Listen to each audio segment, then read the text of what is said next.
Hey, man, really excited to spend a little bit of time with you here tonight, obviously considering the legacy of Dr. King. And I was asked recently, how are you feeling about the new year? And I think for the first time in my life, I'm like, man, I'm really struggling to grasp a hold of some optimism.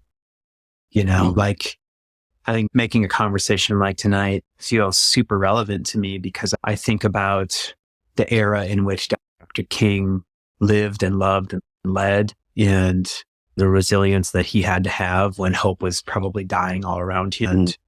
And then I had a moment this year sitting on the steps of Dexter Ave Baptist Church, under the shadow of the Confederate White House and the Alabama, State House, and just thinking like, man, this bro was a human being. I mean, I walked the pilgrimage between his church and his home a couple times, just thinking about like, what did Dr. King as a human being? What was his makeup?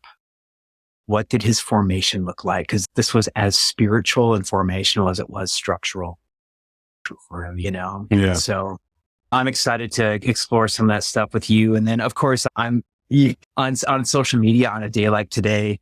I watch so many people invite us to move beyond quoting Dr. King to actually living what he said. And I think the same could be said about a more legitimate Jesus. There's a lot of quoting and there's not enough living and embodying. And I'm curious about some of that stuff too. But anyway, bro, I'm all those thoughts right now, and few in the world I'd rather talk to about them than you, especially on this day that commemorates the leader and the peacemaker, the freedom fighter, the Dr. King. So brother, tell us how you are. And for those of us who aren't familiar with you, I wonder if you could give us a little bit of a backdrop in terms of who you are and why you're here talking about Dr. King's legacy on a day like today. Yeah. I mean, it's interesting. I appreciate kind of the invitation, even approaching him, approaching this day, approaching ourselves from more of a human perspective. I actually was a super shy kid. I don't know if I've ever told you this, but I was a super shy kid. I didn't like to talk in front of people. At church, they used to, ask me, hey, come up, say something in front of the church, with all the kids. I was so terrified. I would crawl underneath the bench. That's how afraid of public speaking I was. And the words that actually unlocked my ability to start talking in front of people was my dad had me memorize the I Have a Dream speech from the March of Washington. Wow. And those were the words that unlocked my inner whatever to try to find a way to hold on to some freedom. And so, yeah, I mean, my background coming out of San Francisco, third of 6 children, background of doing pastoring, peacemaking work, violence reduction work. I had a real thick season of my life where I was engaged in a lot of activism and a lot of community organizing. Got a chance to be on the ground floor of the beginning of the movement for Black Lives back in 2013, 2014.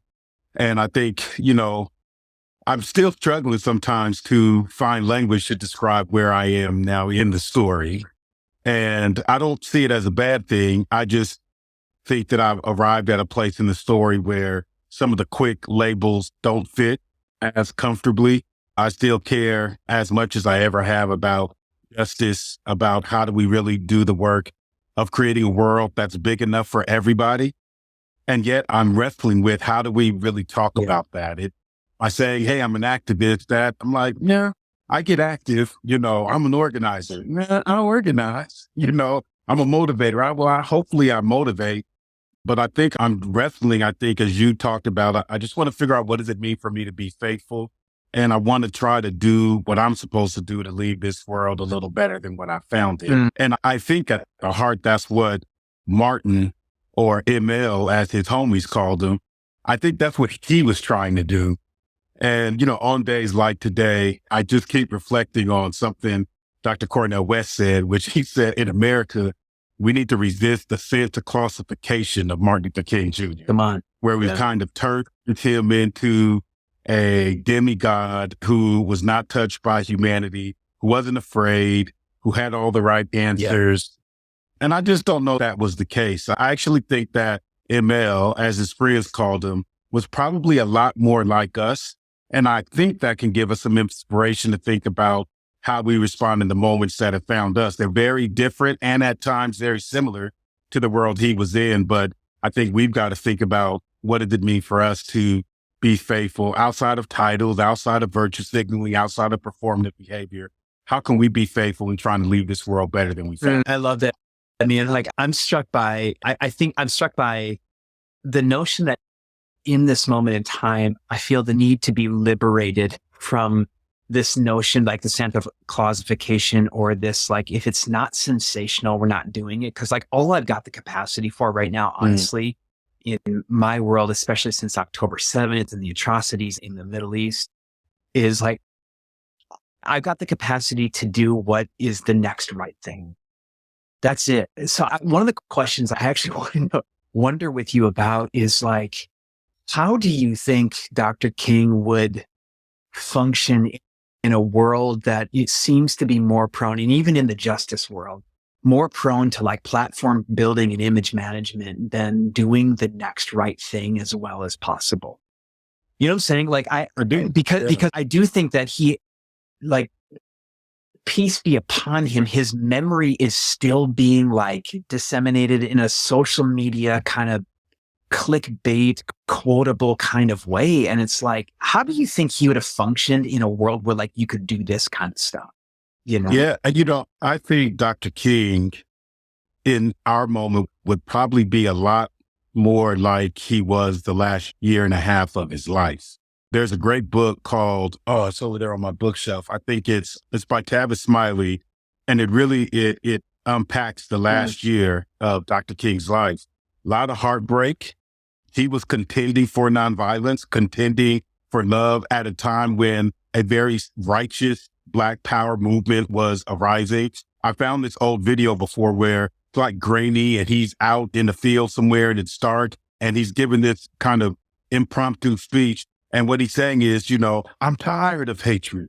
I'm tired of supremacy. I'm tired of such and such. And he says, like, I don't want it no matter who's offering it. He says the answer to white supremacy is not Black supremacy. It's beloved community. And there's this sense when I watch him, you listen to what the archivists and people said about his last year was that while he was becoming even more radicalized within himself around, we really got to do something to change this world. He was also, it seemed, deeply disturbed about how easily we as human beings, because of the anxiety we were feeling and the fact that change takes too long, we're beginning to sign up and sign off on believing that the world can only be better if violence is a ready tool that we use to engage people who are different. And I think in that way, like we like to remember Dr. King because I think he reminds us of how we want to be. And then we have moments where we're viewing somebody like Donald Trump, who's probably showing a little bit more of who we actually are. And I think the challenge is, how do we reach for spiritual imagination that Martin had when we feel so under threat of losing a democracy? People feel very unsafe, rightfully so. These aren't things people are making up in their mind. Queer folks feel unsafe. Muslims feel unsafe. Palestinians feel unsafe. Jewish sisters and brothers feel unsafe. Black folks been feeling unsafe for the last 400 years. A lot of people are struggling with what it means to be safe. And I think the challenge is, how do I hold that real fear without not turning into the very thing that I abhor? But I think it's more difficult than quotables and speeches and cute book and all of that. I think it's a real primal thing that we're wrestling with.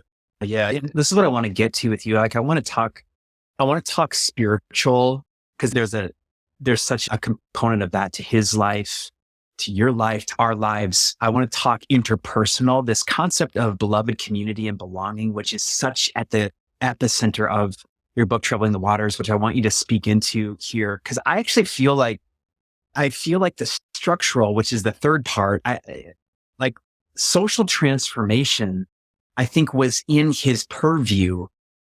But the deeper I go into the life of Dr. King, like there was, and I don't know if there was a chronology, if maybe more of a synchronization of the spiritual formation, interior cultivation, the interpersonal development in terms of like, we actually need each other. across difference, not just my buddies. We like need each other to co-create the world that we're dreaming of. And then there are the structural organizing and systemic renovation and replacement I think needs to happen. But I think in that middle one, the interdependence in beloved community and radical belonging, as you've so eloquently coined it in your book, I feel like that's the underlooked piece. Like I'm watching us in the justice movement right now. I think there's a major movement toward like the contemplative interior. And I think that's critical. I'm also an Enneagram 8 who says yes, and it's a means to an end. So I don't want to camp here. And ultimately, I have these visions along with others around what social transformation looks like in the world that we're dreaming of. I think the thing that's really underlooked right now is exactly what you're talking about in Troubling the Waters and this notion of radical belonging or Dr. King's vision of beloved community. How do you understand King's notion of beloved community and who did he include in that? And I even wonder if you could help us with what you know too around like, how did he embody that? Because I don't think it was just a vision that he cast. Like we need to be an interdependent, interconnected relationship, mutually beneficial. I think even like mutually accountable, not just with people with whom we already agree, but people with whom we fundamentally disagree on some stuff. Will you talk to us about that a little bit from your understanding of King's legacy in that work and how it's actually shaped your perspective and message and leadership right now in terms of radical belonging? Well, I'll tell you, the things that have been most powerful to me have been the real blessings I feel like I've had with being able to listen to the stories that King's contemporaries told about him that aren't in the speeches. Because the stuff in the speeches are bellowing and he was a wonderful speech writer and orator. And so, we could talk about, the governor of Mississippi whose words are dripping with the words of interposition and nullification. And many of us are still trying to figure out what interposition and nullification even Still means. don't know what that means. Yeah, it sounds really great. But I think one of the stories that resonates with me most was, I was at this gathering probably about 4 or 5 years ago at this point. Andrew Young was there, who was one of the right hands to Dr. King, along with many others. Light-skinned brother from New Orleans, came from a little bit more of a higher class within the Black community. So he had a certain situatedness, in his approach, but got a chance to listen to Ambassador Young talk about his experience. And he tells this story about when they had just confronted a lot of these racist white folks in the South. They come home, go over to one of the sisters' houses who was making dinner for them because you couldn't go to restaurants because of segregation and the apartheid system. And he says, we're all out there talking about, man, these white folks is this, these white folks that, man, and he was like, we took a little step beyond just the white folks. He was like, man, these crackers and et cetera. He's like, we're venting, rightfully so, because we just had this tough moment. He said, Dr. King came out and said, can I say something? And he said, they were like, all right, yeah, go ahead, Martin. Like, what you gonna say? And he said, white people are no more inferior because of their racism than we are superior because of our ability to see it. He said, we were both born into an unjust story. He said, now it's our responsibility to keep pursuing our liberation. But as we do it, we need to make sure that we do it in a way that we don't actually carry a kind of hatred into the future that then causes us to start behaving in the ways in which that they're acting with us now. So he said, we got to pursue our liberation. And here's the reality. They're going to be liberated as we liberate ourselves. We're not doing it for them, but we do need to recognize that in the way in which we do it, they also will experience that. Here's what I drew from that story was that in the quiet times and the conversations where it mattered, he was contending with his friends for, hey, y'all, I feel you. But the question is, in community, how do we not go over the edge? I love it because it's over fried chicken and cornbread, fatigue, irritation, real stress. Folks have just done some real trauma. And in the context of community and friendships, they're contending for, well, who do we need to be in this moment? And we have a right to be pissed off, but how do we want to show up? To me, the biggest teaching of that is I feel like Dr. King was able to hold on to a certain ethic, not because he was some saint or some angelic demigod. I think he held on to it because he was in community with other people, that he was wrestling with this. And I got to imagine there's got to be some stories we haven't heard where he came in and was like, yeah, man, these crackers, they owe my nerves. And probably somebody had to say to him, hey, Martin, like, hold on, like, Right. come on, so on and so forth, right? The only reason we have the dream speech at the March on Washington is because he's actually giving his I have a plan speech. I mean, that was the name of it, but in essence, he was laying out an organizing strategy for these several 100,000 people there. And Mahalia Jackson is pulling on his coat saying, Martin, tell him about the dream. A lot of people don't know the dream speech he gave earlier that year in Detroit. And she was like, stop telling them about the plan. Tell them about the dream. And she was doing that as he was about to take the podium, wasn't she? No, she was doing it as he was talking. As he was talking. Yeah. You could hear it's Latina sister that was in West Side Story. I'm blanking on her name, but I'm looking at her right now. She tells a story about sitting right next to Sammy Davis Jr. while she watches Mahalia Jackson start tugging on him while he's talking. And she's going, tell him about the dream, and so this notion, we have a miracle because Martin was in community with people that could say, nah, don't go that way. And then there was moments where he could say to people who he was in community with, no, not that way, go that way. And I think if we're going to deal with the tough moments we have, is going to be because we are really in relationship with people, each other, and are willing to try to help each other along the way. Because I do think the temptation in moments like this is to come up with a plan and a strategy. And, Jerry, I've told folks, for good or bad, maybe somebody needs to call me on the carpet, but I've told folks, I don't want to come to any more meetings with these little 6-month, 12-month, 18-month plans, because I've done that and I don't have the sense that's actually meeting the moment that we're in. We need to start planning and organizing and being in community with each other around what we really need in our country, not what we think we can get and what will give us the cathartic relief that we want to feel better. So, I think the role of community in Martin's life and many of the other people who were as influential as he was in their own different ways, I think them being in community and playing the role that they did, that's really how we got to this sense of belonging. I think that's how he was able to hold on to it during some really difficult scenarios. So give us, just to put you on the spot a little bit, because I know that, in our friendship, there have been moments where you're like, I'm ready to be done with that group or with these people. And I feel the same way. Like, I think it's in the work of peacemaking, conflict transformation, there are moments of just utter fatigue with people, individuals, groups, whatever it is. How has King's legacy around remaining like the resilience, relational resilience in those moments? Tell us a story about what that's been like for you. Like when you've been ready to give up, but you recognize that to give up is probably to disqualify us, or to suspend the momentum or whatever it is, and give us a story if you would. Yeah, it's like that quote from Dr. King's speech where he said, if you can't run, walk. If you can't walk, crawl. Yeah. He said, do whatever you got to do, but just keep moving. I mean, for me, I think there's been moments where, I've struggled to try to figure out how to find my place in the struggle for belonging and beloved community.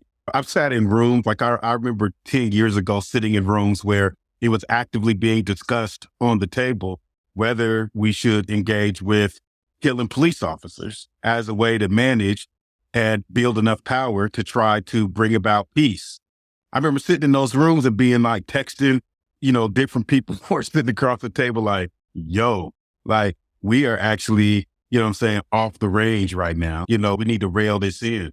But then I've also had moments where my own anger was burning so hot that certain people was like, yo, I gotta lay back from being sulking out. I don't know if we could go that route.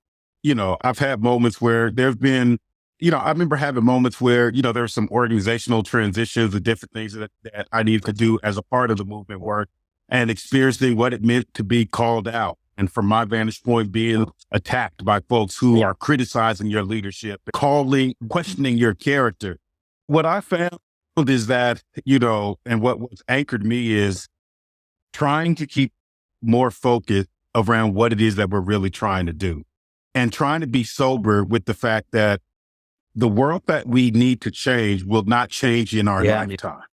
And so this, to me, this is what continues to anchor me and also create the opportunity for me to recognize that I could change my role or my position at different times, because this struggle that we're in is not going away over the next 20 to 30 years. It can certainly get worse over the 20 to 30 years, or it could get better over the next 20 to 30 years. And so what I try to commit myself to do is to try to have some awareness around, what do I believe is my best offering in this moment? How can I be sober enough to recognize that I can't do the same thing forever? I can show up in different ways at different times. And I have to balance that with what it means to be a father and be a husband and be a friend and be a son, because real life is happening while the world is falling apart as well.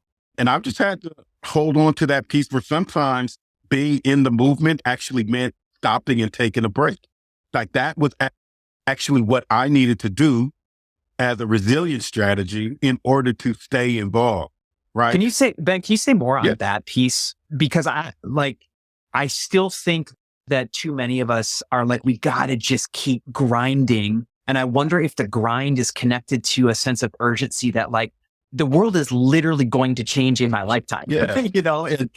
But Jared, I think I will say something about resilience. I think the reason some of us, and I want to project onto others, can engage in that way is because I don't know that we signed up for making a contribution to the world changing without needing to reap the benefits in our lifetime. I think we need to abandon this notion that I am going to make the world as it should be in my lifetime, because in that orientation, then of course I'm going to grind because I am holding this reality that I've got to see the fruits of my labor in my lifetime. The only reason you and I are on an Instagram right now as a white dude and a black dude having a conversation about this, and you and I have had the chance to go around the world in different places and around the country, is because we are standing on the foundations that people laid 50, 60 years. So why do we think that we're going to be the ones that close this out and pay the check instead of us laying down 50 to 60 years of more foundation that future generations will be able to inherit it and then continue to build a better world? So to me, resilience means we have to take care of ourselves as we are doing the work to take care of the world around us, right? Coming from the words of Jesus, love your neighbor as you love yourself, right? The invitation is also to love yourself and think about, how do you love your neighbor? How do you love yourself? And then from that, how do you also think about what it means to love your enemy? Like this invitation of yourself, your neighbor, your enemy is all in one dance that's needing to happen together. And I think when we try to divorce that from ourselves and say, well, I can give a damn about my enemy, or I can give a damn about my neighbor. I'm just going to focus on me. That's all. I'm just going to focus on me and my neighbor. That's all. I'm just going to focus on me and my enemy. That's all. Me, my neighbor, and my enemy. We got to be co-creating together. And that means sometimes I got to take a step back to take care of myself. Other times I'm leaning forward to take care of my neighbor. Other times I'm really being challenged to take care and be in relationship with my enemy. But I got to think about doing that. One more thing I think that we got to really be careful about as it relates to resilience is I think there's a temptation, particularly for those of us that see ourselves on the left, that you feel like you just have to be more angry. Like it's almost this sense that if I'm not angry enough, then something's wrong. Like I'm not proving to others that I care. If I'm not angry enough, I'm distracted. If I'm not angry enough, then like something's wrong. And I want to invite us to reflect on that. I am super angry about all of the injustice that's happening in the world, not just in Gaza, but also across the continent, also across South America and Central America, also across parts of Southeast Asia and mainland China. I'm upset about all of the othering and pain that's happening in East Oakland, that's happening in Flint, that's happening down in Mississippi where they can't get water in Jackson, that's happened to our relatives at the border. There is a lot to be angry about in this world. But I think we should challenge ourselves to not see anger as the only source of power to make the world different. I want to call it to see love. How can we redeem the idea that love is the most powerful force in the universe? And I'm going to give you a quick example. Because, I used to be super tapped into all my anger, right? We were at the state capitol in California, Sacramento, and I had everybody doing a die-in on the floor of where all the state representatives are. So I got hundreds of people up there. Yeah. And told everybody, lay on the ground. You representing all the people that's been killed by the police.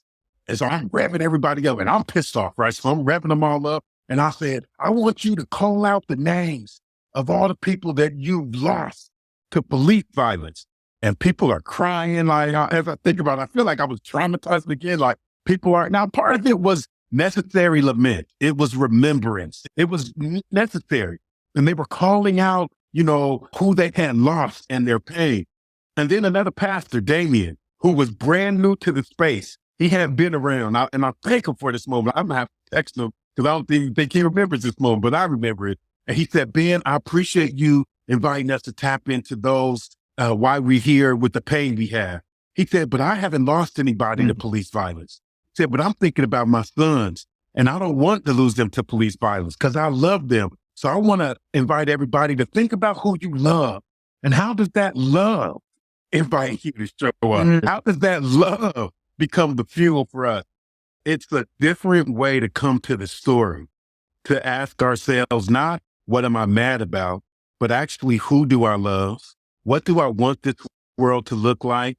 And how do I start engaging because of love? Man, not because of rage. Bro, that is laying down exactly what I think I need to hear at the minute as someone who is seething with anger at the moment and holding on to love, but not feeling it, like not, and so like in moments, Ben, where, and it's actually important for me to develop a relationship with anger because I think too many of us, especially in my social location, in an evangelical space, have been saying like, what's ironic is like, we will adamantly defend the lethal anger of God, but it's not okay for us to be, it's weird.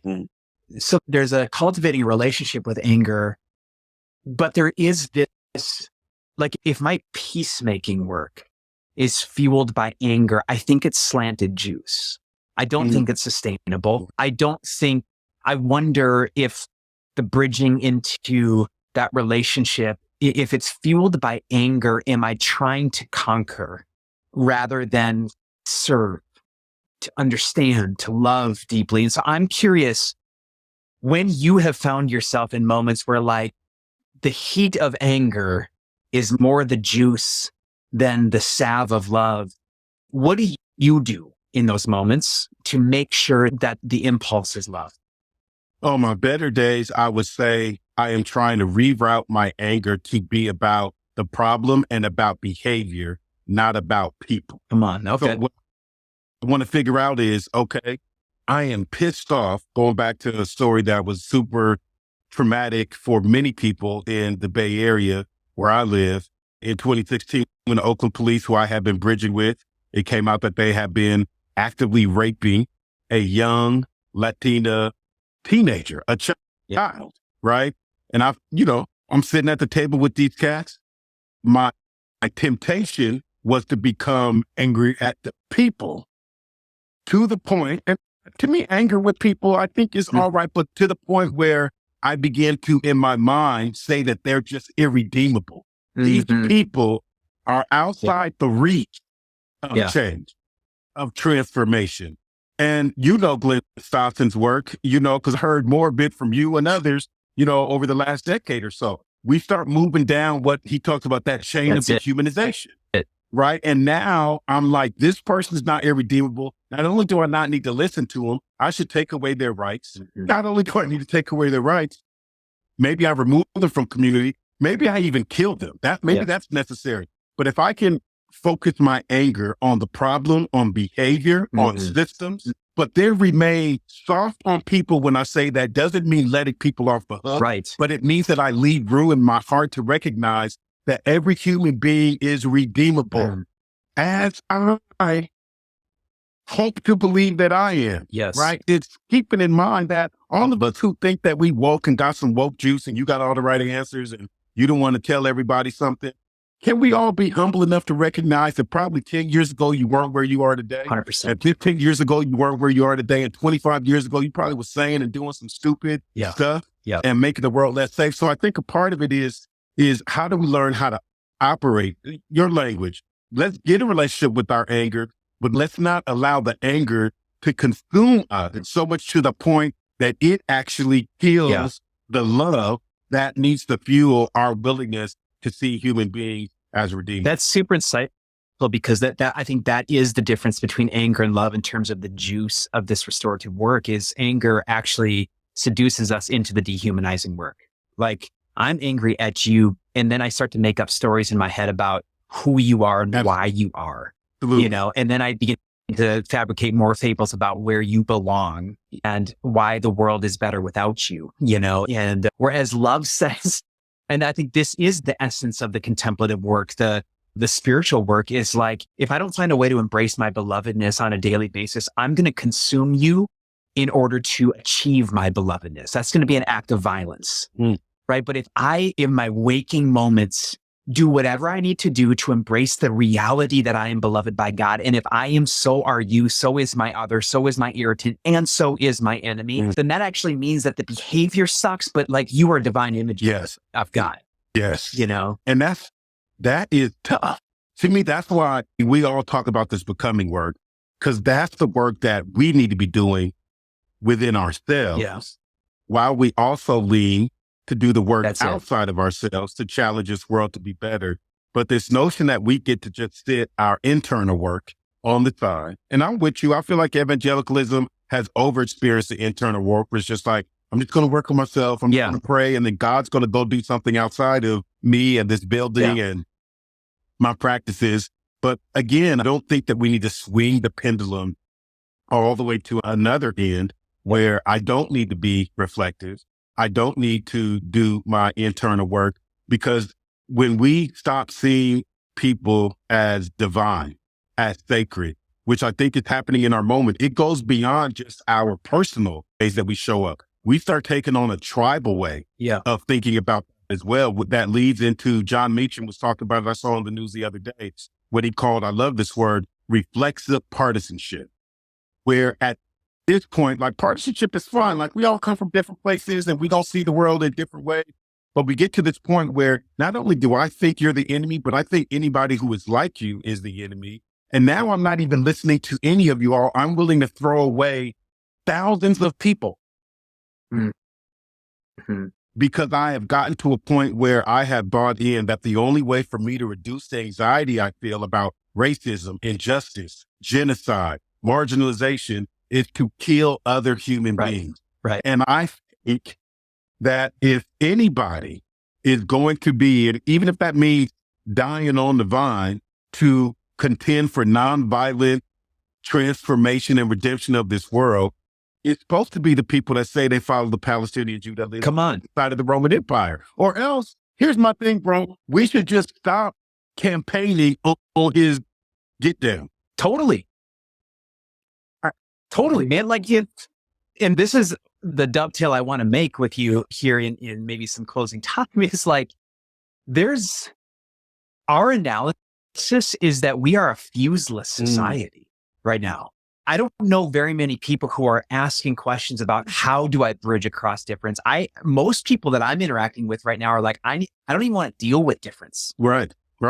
Right. And so in this political era, then we actually think that the only way forward is to build power and win. And what's crazy is that we think that winning, we're going to usher in the more beautiful way. But in winning, it's to break with the tradition of the nonviolent generative way of Jesus. And we become the very thing that we're seeking to fight against, so like, I'm with you in this, like, this is a moment for me in 2024 where it's like, we're actually going to follow an enemy loving, cross wearing God that we see in Jesus, or not, or we're just going to be done. And we're just going to say, this whole Western Christendom thing is actually a cultural reality. It's not actually a faith, because the cultural reality that says win at high cost to others, not only is it not a faith that's worth my life, it's an illegitimate, it in no way is congruent with Jesus. Well, so this passage is on my mind because I just, was hanging out with the First Press Berkeley folks yesterday, and I was talking about Zacchaeus, and I've never thought about Zacchaeus in the Luke, I think it's Luke 19 narrative, right? But here to me is the power of it. Zacchaeus is the enemy of enemies. He's the guy that is selling out the Jewish people who are living in an occupied Roman imperial experience. And here's the thing, bro. Jesus seek an invitation to his house. Yeah. Come on. He doesn't tell Zacchaeus why don't you start coming over here where me and all the kingdom making people are hanging out? Why don't you come over here? He says to Zacchaeus, I actually want to come to where you hang out. Right. Yeah. And I am challenging myself to think about, and again, I'm not saying this as a panacea because everybody don't have to do the same thing. But to me, the question is, in moments like 2024 that's coming, what are the choices that we're going to make if we believe that even the people who it feels like believe the most dangerous, horrible stuff, and maybe they don't believe the most dangerous, horrible stuff, maybe they're somewhere in the middle around, maybe it's not the most dangerous, horrible, but it's pretty awful from where we sit. What would it look like for us to actually host a room and seek an invitation to be in relationship with them? Man. Not agreement of what they're saying, not affirmation of their beliefs, but what does it mean for us to at least keep some space to think about how I can hold on to relationships rather than me taking the bait that's going to be out there that actually says that some of God's children in creation are actually not God's children in creation at all. And John Powell said on his podcast I was listening to the other day, he said, the question of years ago used to be, am I my brother's keeper? He said, the question now is, am I my brother's brother? Like, do we even believe that we are related to each other? And if that's the case, man, it's got to inform our choices. Man, and that's like that's super pointed because I'm looking at, here we are. I mean, 2024 has dawned. This is a year marked by what could be the most divisive election season in the history of the American project, and it could get violent. And, so much of our organization's work right now is training folk in light of much of what you've been saying to us throughout the years, and especially right in Trouble in the Waters, training folk to bridge ideological difference into relationships with people with whom you disagree.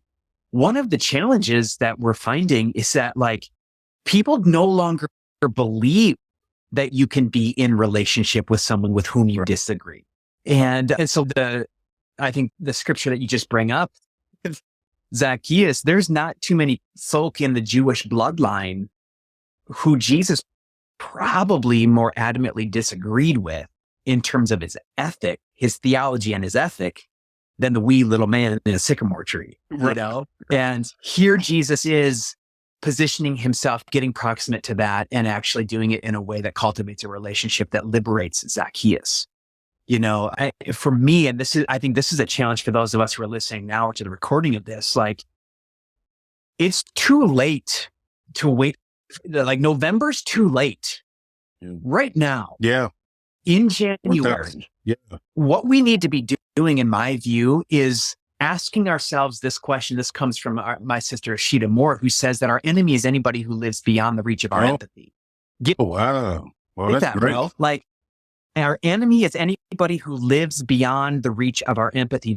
So my enemy is not necessarily somebody who is exacting violence against me. It's the person who, if something bad happened to them, I wouldn't care that much. That's really good.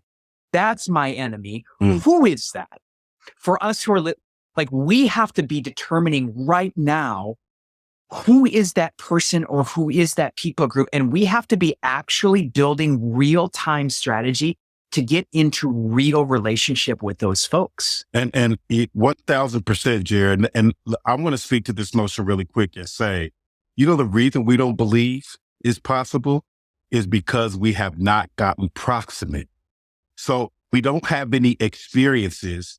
We don't have practices that force us to actually believe something different. You remember when we were trying to do something around the gun violence work, there was a reason we did the night walks every Friday. It was to continue to build the belief that we can be in a relationship with people who are shooting guns in the community and killing other human beings. And then I'll tell you, man, and I'm not trying to be on my soapbox, but it kills me when some of us on the left say that we don't believe that there is a way for us to bridge with people on the right who are saying terrible things. And then they will turn around and affirm me for bridging with loved ones who were actually killing people in the neighborhood. Yeah. So if I could walk through the kill zone that night, if I could put my hands in a bloody wound of somebody who was bleeding out, if I could be in relationship with people who have pistols in their pocket, you mean to tell me that I can't dig into that same bucket of courage and be in a conversation with somebody that has more to say? And I'm not trying to be judgmental, bro, but I am speaking righteously from my heart. Yeah. That has more to say about our lack of faith. That's right. In this moment, not what's actually happening in the world. And so I'm like, in whatever ways that is true for me right now, like I'm saying, as I'm looking at this phone, I'm like, oh Lord, help my unbelief. Yes. Do something in me, because you've done it in me before. I've been able to bridge with Pookie. I've bridged with the police. So why in the world can I not bridge with someone who has a different ideological orientation than me? Let it not be said, man, that we, and I'm not trying to be on some like hegemonic supremacist with those of us who are Christians, but I do think we have a mandate to show up in this world with a certain kind of ethic. 100%. I mean, Jesus, the legitimate Jesus that I think we're talking about here, is the only one that ever took anybody beyond neighbor love to enemy love. It's not a suggestion. Yes. And in the words of Samuel Watt, who you and I have sat with him a couple of times, if I'm going to love my enemy, I must first understand my enemy. And if I'm going to understand my enemy, I must first get close to them, right? And so again, to those of us who are listening in, enemy, again, may not be a person who is enacting some kind of violence on you. It's the person who, if something bad happens to them, you don't care that much. That's the person that Christ actually compels us to get close to, so that we can understand, so that we can love tangibly. One thought here that I'd love to kick around, he was like, but I also have to do this in a way that doesn't live a faulty ethic of domination and conquering, right? Because I can get close to my enemy, the person with whom I disagree, to convert them or to convince them of the superiority of my thoughts or of my ethic. That's just domination in another format. What if we actually got close to, so that we could understand, so that we could love our enemy with a belief that in that relationship, I'm actually found and formed by God. Like I'm the one being transformed. It's back to some of to me, what you're parsing out is the spiritual work that has to happen alongside the political work. It's the cultural work that has to happen alongside the structural work. Yes. Because if we have gotten to a place in our own consciousness of such arrogance that we feel like if people would just apply everything that we believe in our brain, and we've got it all figured out, even though you've never traveled around every part of this country, you don't know what it feels like to live in this kind of community versus this kind of a community. If we think that we've got all the answers and we don't need to actually be bridging with others across difference to figure out how to wind and circle of human concern that fits everyone, particularly those that disagree with us the most, then I think we've been misled. To me, that's why the call for radical belonging is centrally about co-creating with the perceived other. Come on, man. To widen the circle.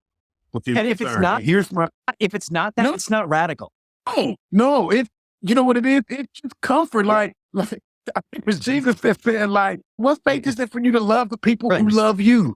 Like that doesn't take any faith, right? So the notion is, do I have the willingness to imagine a circle that's big enough? That doesn't mean that the people who I am most not like and I have the deepest disagreements and conflict with, that we need to be incredibly proximate with each other as we build what this circle looks like. There's some people that the way that they want to do life and the way that they want to do community is very different and disruptive for the way that I want to do it, and vice versa. The question is, can we come up with a new social contract with each other that's about the reality that we're going to rub with each other because we came up very differently or we see the world very differently. But I am refusing to take away your humanity because of difference. Yes. Rather, I want to figure out how to create space for that difference, even if that difference requires distance. I'm going to get proximate so that we can be distant with each other at a certain point with some trust that when we are distant, we are not colluding towards the genocide of one another. Yeah. And so this is the work that has to happen over the next 100 years, because on the left, if we, and I'm not, the reason I speak to the left, because I had a different message for the right. And when I'm speaking to the left, I'm speaking to myself. And my thing that I've said to those of us is, if the only way that people are welcome into the circle of human concern and that they can be seen as human is that they have to become us. That is what the settlers did to the indigenous relatives. Yeah. That is colonization. It's colonization. That's what it is. So may it not be there. What is the point of going to the promised land if you're going to become Pharaoh on your sojourn? We will not dismantle the master's house with the master's tools. Audrey Lorde taught us that. There is a better way.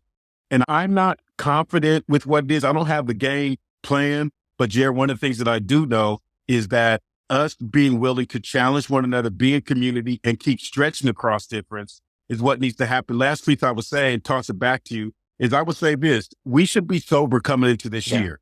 We're not going to fix it this year, okay? Like, we're not going to. Let's manage some expectations. It's going to get worse. Polarization is going to get worse because all of us are going to be feeling the anxiety. The question to me is, since I know that's coming, who do I want to be this year as a peacemaker? How do I want to challenge myself that I am not going to become a caricature of Donald Trump? I'm not going to become a caricature of those at other. I'm not going to become a caricature of those that other on the left. Yeah. I am going to make a choice to be more like the prophetic Jesus of the scriptures that I read, who both tells the Pharisees that their father is the devil and at the same time speaks of the faith of the centurion.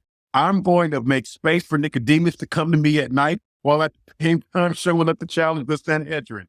I'm going to seek to be like Jesus instead of trying to seek to be like one of these little modern day constructs that we have that won't give us what we need. Bro, that's the last word for this. Like, that's it. That's it. And, so for those of you who are listening in, this year, we're not going to avoid the mess. We need to become the people who walk into it with the tools to heal rather than to win. So Ben, thank you for this time. This is everything that I needed. I know for many of us, this is what we all needed tonight as we not only remember the legacy of Dr. King, but we live it, man. Like, we live this story. It's the better way, So thanks for being with us, bro. Peace, y'all. Right on. Ciao.